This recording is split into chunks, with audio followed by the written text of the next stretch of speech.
Somewhere off the coast of Brazil, there is an island. It looks from a distance like paradise. Dense jungle, quiet coastline, nobody around for miles. And that's exactly the problem. Because on that island, in every tree, under every leaf, coiled in every crevice of rock, something is waiting. Something that can dissolve your flesh before your heart stops beating. Scientists have calculated that in certain parts of that island, there is one venomous snake for every single square meter of ground you could stand on. The Brazilian government doesn't just discourage you from going, they have made it a crime. A punishable, arrestable crime to set foot on that island. And that's just number 9 on today's list. Here's what makes the places you're about to discover truly different from your average no tourists allowed travel restriction. We're not talking about bureaucratic red tape. We're not talking about permit issues. We are talking about places where the danger is so real, the secrecy so absolute, or the history so dark that the world has collectively decided no human being should ever go back there. Some of these places are restricted by governments, some are restricted by nature itself, and some, here's where it gets strange, are restricted for reasons that even the scientists studying them cannot fully explain. Let's talk about what a forbidden place actually means. Not inconvenient, not expensive, not difficult to reach. Forbidden, as in the last person who tried to visit North Sentinel Island in 2018 was killed within minutes of stepping onto the beach. As in, the soil of Poveglia Island in Italy is composed, by scientific estimate, of approximately 50% human ash and bone. As in, beneath a burial mound in Xi'an, China, there are rivers. Rivers that flow right now, at this very moment, not with water, but with liquid mercury, over 100 tons of it. And the Chinese government will not let anyone go near the inner chamber. Not because they don't want to know what's inside, but because they are genuinely afraid of what opening it might do. This is where the story gets interesting, because every single place on this list is forbidden for an official reason, a stated, sanctioned, government-approved reason. But for almost every one of them, the official reason and the real reason are two very different things. Stay with us. Because by the time we reach number 1, you're going to be asking yourself a question that has no comfortable answer. Let's begin. Number 10, the island that kills without warning. In the Bay of Bengal, roughly 50 kilometers west of the Andaman Islands, there is a small, forested patch of land called North Sentinel Island. From satellite imagery, it looks unremarkable. Green, flat, a thin fringe of beach, the kind of place you might overlook on a map. But here is what the satellite imagery cannot capture. The people standing at the edge of that beach watching you back. The Sentinelese are believed to have lived on North Sentinel Island for somewhere between 30,000 and 60,000 years. That is not a typo. 60,000 years of continuous, deliberate isolation.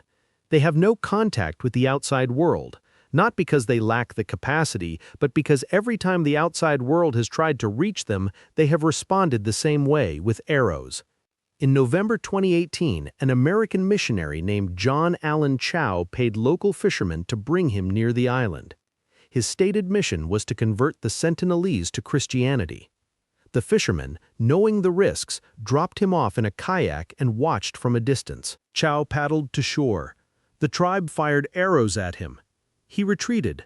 The next morning, he tried again. This time he did not return. The fisherman reported seeing the tribe dragging his body along the beach. The Indian government, which technically governs the Andaman Islands, declared his death a tragedy, but made no attempt to recover his body or prosecute the tribe. In fact, India has made it illegal for anyone to come within 5 kilometers of North Sentinel Island. Not to protect tourists, not even primarily to protect the Sentinelese from violence, but because scientists believe the tribe has zero immunity to modern diseases. A single encounter with an infected outsider could trigger a pandemic that wipes out an entire civilization, one that has survived uninterrupted for longer than recorded human history. Here's where it gets strange. The Sentinelese are not primitive in the way we typically imagine. They have been observed crafting sophisticated canoes, managing their forest ecosystem, and, most intriguingly, they have been seen collecting metal from shipwrecks near their shoreline and repurposing it into weapons. They understand cause and effect. They understand that outsiders mean danger. And so they have made their position perfectly clear for 60,000 years with absolute consistency. The question no researcher can answer is this: what do they know about us that keeps them this afraid? Number 9. Snake Island, where the ground itself is venomous about 35 kilometers off the coast of São Paulo, Brazil. There is an island the locals will not name aloud without crossing themselves first, Ilha da Queimada Grande Snake Island. Covering just 43 hectares, roughly 80 American football fields, it is home to between 2,000 and 4,000 golden lancehead pit vipers. That is the only place on Earth this species exists. And the reason it exists here in these numbers doing what it does is a story of evolutionary pressure so extreme it borders on science fiction. Around 11,000 years ago, at the end of the last ice age, rising sea levels severed this island from the Brazilian mainland. A population of lancehead snakes was cut off. No way back, no mammal predators, but also no ground-level prey. What happened next, over thousands of years of evolutionary adaptation, produced something extraordinary. With no prey on the ground, the snakes moved into the trees. Their entire hunting strategy shifted to targeting migratory birds that stop on the island during their seasonal journeys. And because a bird, unlike a rodent, can fly away after being bitten, the snakes needed their venom to work instantly. So it evolved. Faster, more potent, more destructive than any of their mainland cousins.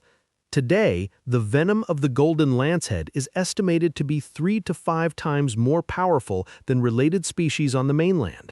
A single bite can cause local tissue destruction, internal bleeding, kidney failure, and, in untreated cases, death within an hour. Scientists describe the mechanism with clinical precision.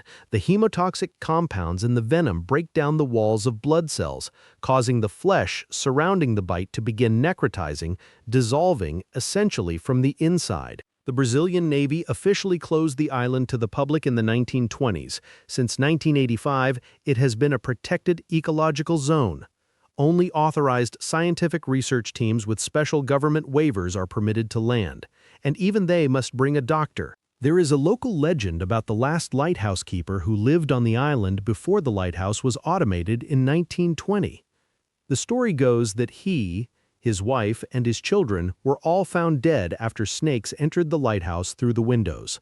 Whether the story is true or embellished is impossible to verify because no one goes to the island to check. What is verified is this: wildlife smugglers, knowing that a single golden lancehead fetches between $10,000 and $30,000 on the black market, have made illegal trips to the island. The snake population, the only population of this species on Earth, has declined by nearly 50% in 15 years. The official reason for the restriction: public safety. The uncomfortable follow-up question: if no one can go to the island, who is documenting what's being lost? Number 8. The island where the dead outnumber the soil. Between Venice and the Lido, in the northern Italian lagoon, there is an island that the Italian government has repeatedly tried, and failed, to sell. In 2014, facing severe economic pressure, Italy auctioned a 99-year lease on Poveglia Island. The highest bid came in at €513,000. The deal fell through. In 2015, a private investment group tried to turn it into a hotel and marina. That plan collapsed too. The island sits today, empty, overgrown, officially illegal to visit, and not a single buyer has been willing to follow through. When you understand the island's history, the reluctance makes a kind of dark sense.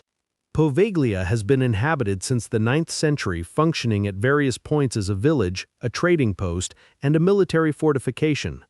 But its most consequential chapter began in 1776 when Venice, then an active maritime republic, was struck by the plague. With the 2 existing quarantine islands already overwhelmed, authorities designated Poveglia as the 3rd. The infected were loaded onto boats, transported to the island, and left. Most did not survive. By conservative estimates from National Geographic, over 100,000 people died on Poveglia Island during its years as a plague quarantine station. By less conservative estimates, the number approaches 160,000. Because the bodies were so numerous and decomposition so advanced, authorities did not attempt individual burials. They dug plague pits, mass graves filled with the dead and the half-dead, then covered with earth. And then, when the pits became full, they burned them. Scientific analysis of the island's soil composition has led researchers to make a claim that sounds like myth, but is documented in academic records. Approximately 50% of the ground on Poveglia Island is not soil. It is compressed human ash and bone. Here's where it gets worse. In the early 20th century, the island's history of death made it ideal, in the minds of Italian authorities, for a new purpose. In 1922, a psychiatric hospital opened on Poveglia. Patients were transferred there from the mainland. According to records and accounts that have survived, the hospital's chief physician became obsessed with studying the neurological effects of the island's history on the minds of his patients, many of whom reported hearing voices, seeing figures in plague masks, and being tormented by presences that staff could not explain. Whether driven by the island's environment, his own deteriorating mind, or something else entirely, the doctor eventually climbed the hospital's bell tower and jumped. He survived the fall. According to legend, a mysterious fog rose from the ground and finished what the fall did not. The hospital closed in 1968. The island has been deserted ever since. Fishermen who work the surrounding waters still report that when a skull or bone surfaces in their nets, which happens, they throw the entire catch back rather than keep it. They will not bring anything from Poveglia into their boats. The Italian government's official reason for keeping the island closed: it is structurally unsafe and requires renovation before public access can be granted. What they have not explained is why, in over 50 years, no renovation has ever begun. Number 7. Lascaux Gave, the gallery that humanity is destroying by breathing. In September 1940, 4 teenage boys in the Dordogne region of southwestern France were exploring a hillside when their dog disappeared into a hole in the ground. They followed it and stumbled into one of the most significant discoveries in the history of human civilization: the Lascaux Cave. A network of underground chambers stretching deep beneath the French countryside, covered from floor to ceiling in paintings. Over 600 painted images and nearly 1,500 engravings, horses, bulls, deer, bison, and abstract symbols rendered with artistic sophistication that stopped archaeologists cold. Radiocarbon dating placed the oldest images at between 17,000 and 22,000 years old. These were not primitive scratches. These were masterpieces, executed by human hands during the Upper Paleolithic period using natural pigments, brushes made from animal hair, and an understanding of perspective and shading that should not have been possible by any conventional timeline of human cognitive development. The cave was opened to the public in 1948. Within 15 years, it had to be permanently closed. This is the part of the story that stops people. The paintings were not destroyed by vandalism. They were not damaged by flooding or seismic activity. They were destroyed very nearly by human breath. At peak tourism, 1,500 visitors entered Lascaux every single day. Each person exhaled carbon dioxide. Each body released heat and moisture. The microclimate inside the cave, stable for 17,000 years, began to shift. Green algae appeared on the walls, then white fungus, then black fungus. By 1963, Minister of Cultural Affairs André Malraux ordered the cave sealed. The algae and bacteria were reversed. The crystals stopped growing. In 2001, new microorganisms appeared. Then again in 2008. A species of fungus discovered inside Lascaux in 2018 was previously unknown to science. It was named Scolicobasidium lascauxense after its location of discovery. This fungus, and what it is doing to the paintings, is still being studied. Today, access to Lascaux is restricted to a handful of scientists and conservators who enter wearing sterile white suits, latex gloves, and shoe covers. They carry only small LED headlamps. They can stay for minutes, not hours. Replicas of the cave, Lascaux II in 1983, Lascaux IV in 2016, have been built nearby for public viewing. Here is the unresolved question that researchers will not answer directly. 17,000 years of darkness and stability kept these paintings perfect. 15 years of human presence nearly destroyed them. The caves were closed in 1963. But the damage, the fungal blooms, the microbial outbreaks, they did not stop, they continued. Something inside the Lascaux system is still changing, still reacting. And scientists who monitor it have stopped using the word stable. What does that mean for the paintings still in there that no one has fully documented? Number 6. The Vatican's secret archives. 53 miles of shelves that no one is allowed to read. Beneath Vatican City, housed in a fortified complex of temperature-controlled vaults that stretch back to the 17th century, there are 53 miles of shelving containing approximately 35,000 volumes of cataloged documents and millions more that have not been fully cataloged. The Vatican's secret archives, renamed in 2019 to the Vatican Apostolic Archives, apparently because the word secret was generating too many questions. The renaming did not answer those questions. Access to the archives is limited to credentialed scholars and researchers with approved, specific research projects. Even approved researchers cannot simply browse. They must submit requests for individual documents, which are then retrieved and brought to them in a supervised reading room. They cannot photograph everything. They cannot stay indefinitely. And there are sections, specific rooms, specific collections for which no outside researcher has ever received access clearance. What is officially documented inside is already astonishing. The archives contain records of correspondence between the Vatican and virtually every major political figure in European history across 14 centuries. There are documents from the trial of Galileo, records from the Knights Templar inquiries of 1307, a letter to Pope Clement VII from King Henry VIII requesting his annulment from Catherine of Aragon, documents related to the trial of Joan of Arc, correspondence from the height of the Crusades. And then there are the sections that are referenced in the archive's own catalog, but which no researcher has publicly confirmed accessing. Documents related to events in the 12th and 13th century for which the physical records by the Vatican's own accounting should exist, but which have never surfaced in any scholarly publication.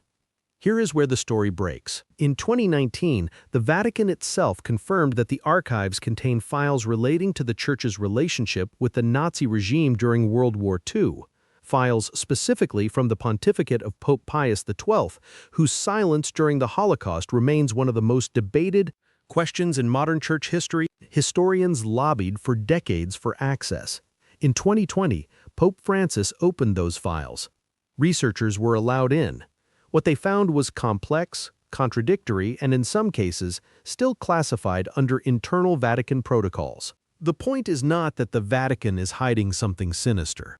The point is something more subtle and more unsettling, an institution that controls the largest private archive of human history on Earth that has spent centuries curating what it releases and what it does not. That institution's definition of open access is not the same as yours. The question is not what the archives contain, the question is what they contain that we have not been permitted to ask about yet. Number 5. The tomb of Qin Shi Huang, the emperor who built a river of poison in his own grave. In 1974, a group of farmers digging a water well near Xi'an, China, struck something with their shovels that did not feel like rock.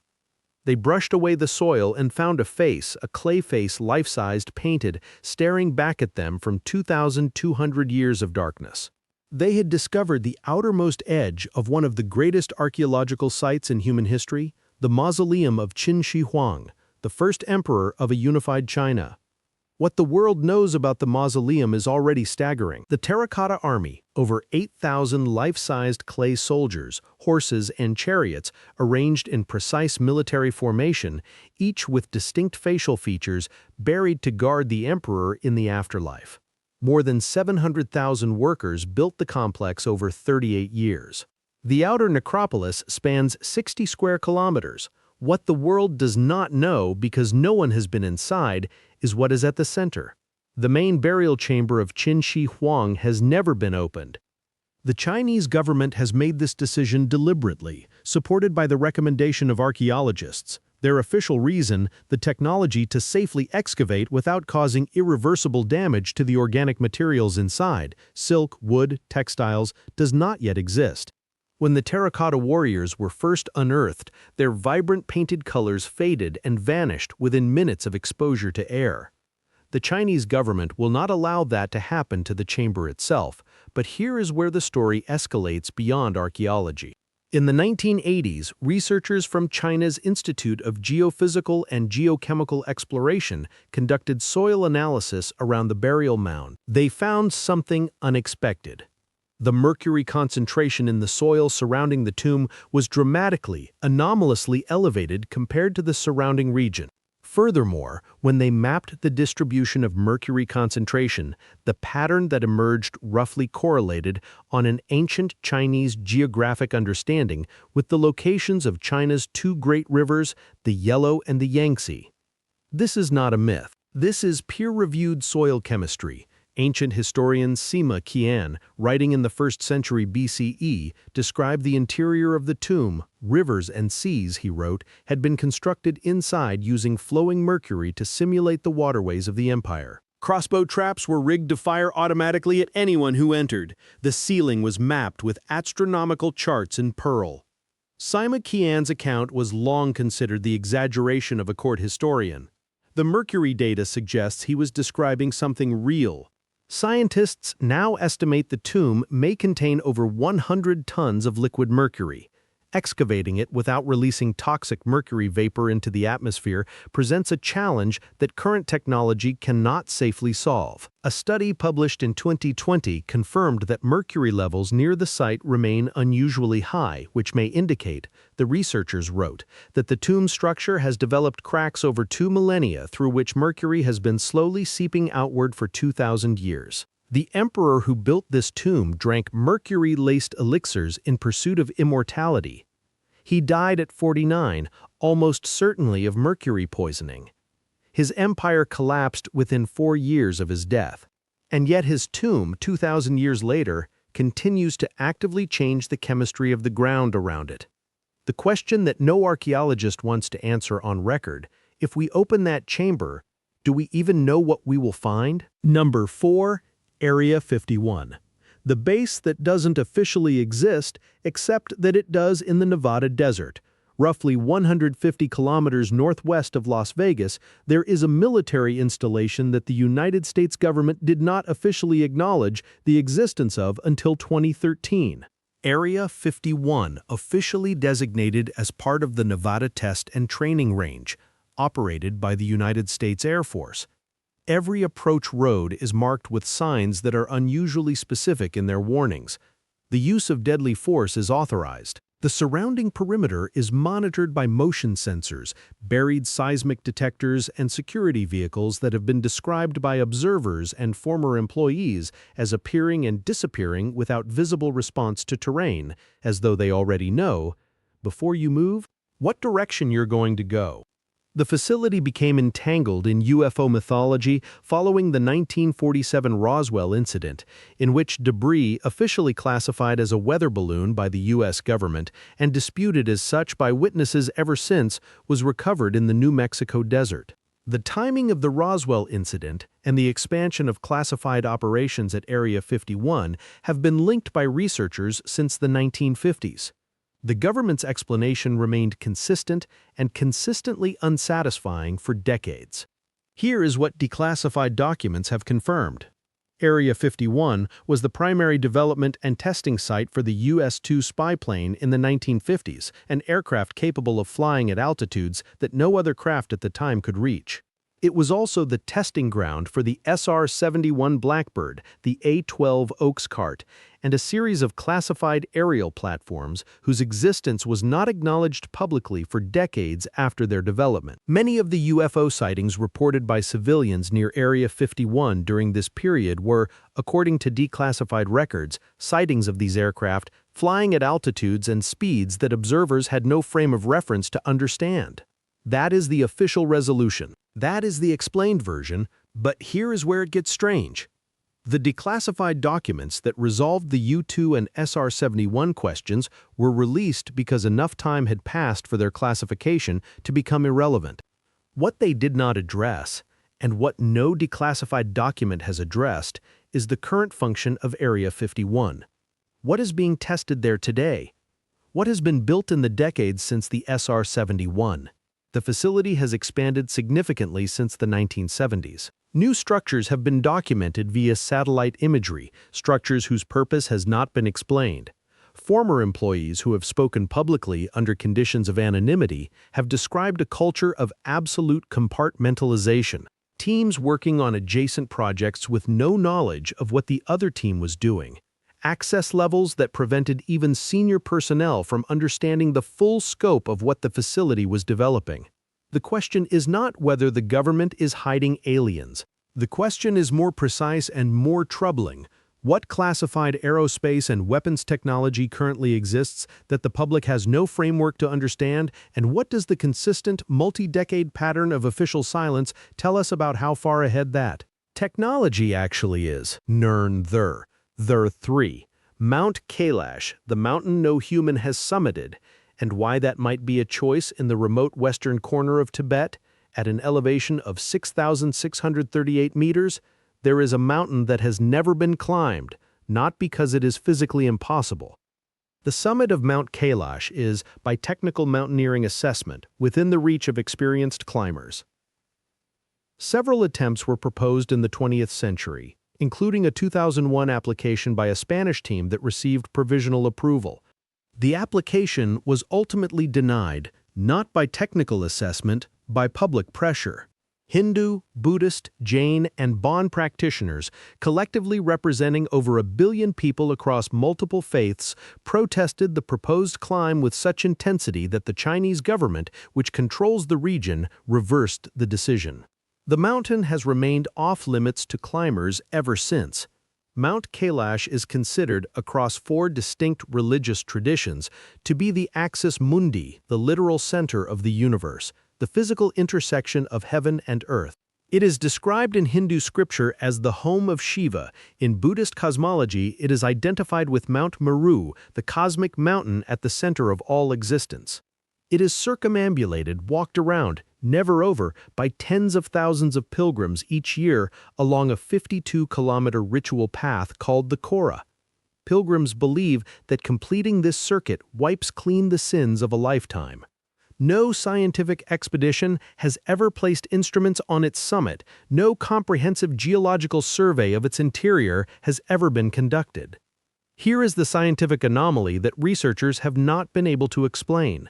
Several explorers and mountaineers who have attempted to approach the upper regions of Mount Kailash, not the summit, but the glaciated upper faces, have reported what they described as unusual psychological phenomena, disorientation, an inability to maintain a sense of direction, and in some cases, what they characterized as a compulsion to turn back that felt externally imposed rather than internally generated. These reports are scattered, anecdotal, and lack controlled study. They are also consistent across accounts from people who did not know about each other's reports. What the mountain contains geologically, structurally, remains unverified. Its unique pyramidal shape, symmetric to a degree unusual in natural formations, has prompted some geologists to request permission to conduct ground-penetrating radar surveys of its interior. Those requests have not been approved.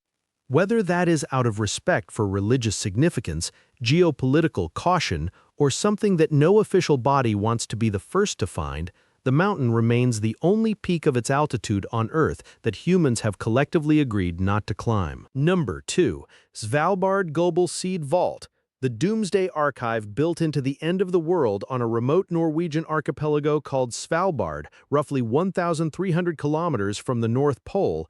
There is a tunnel bored into the side of a frozen mountain.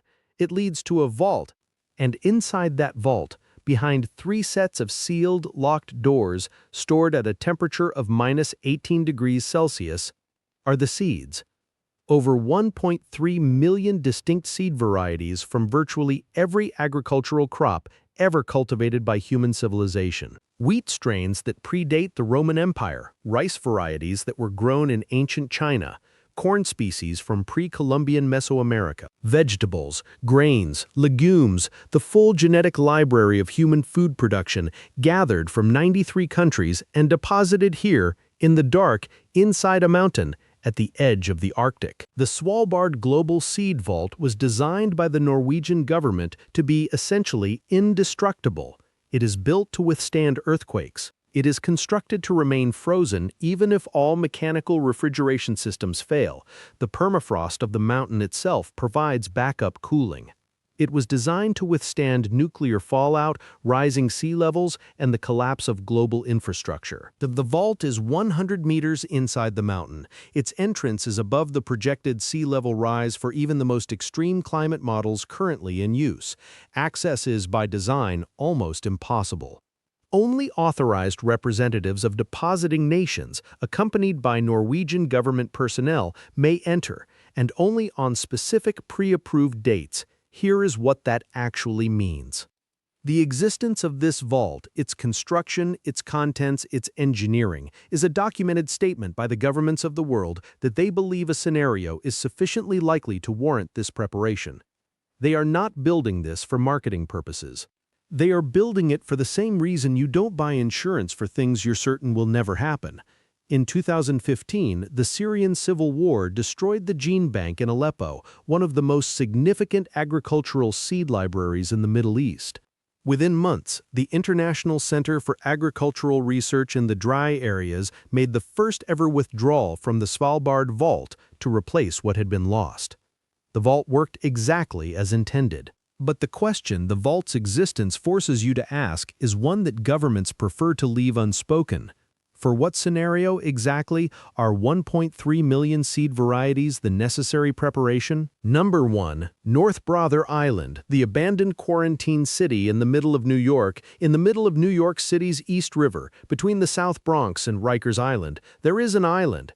It is 13 acres. It is covered in trees. It has buildings on it, abandoned, overgrown, collapsing into the vegetation at different rates. It was last actively used in the 1960s. Since then, it has been a bird sanctuary, technically accessible by boat, technically illegal to visit without authorization from the New York City Parks Department. Almost no one knows it exists. It is called North Brother Island, and its history is the kind that sounds fabricated because the truth is almost too concentrated to process. The island first came to widespread public attention in June 1904, when the steamship General Slocum caught fire in the East River while carrying a group of mostly German immigrant families, women and children from a Lutheran church on the Lower East Side, on a recreational excursion. The ship burned and sank in the river. Over 1,000 people died. It remains the deadliest disaster in New York City history before September 11th. The survivors, some of them, were pulled from the river and brought to North Brother Island, which at that time housed Riverside Hospital, a quarantine facility for patients with highly contagious diseases. The most notorious resident of Riverside Hospital was Mary Mallon, known in history as Typhoid Mary.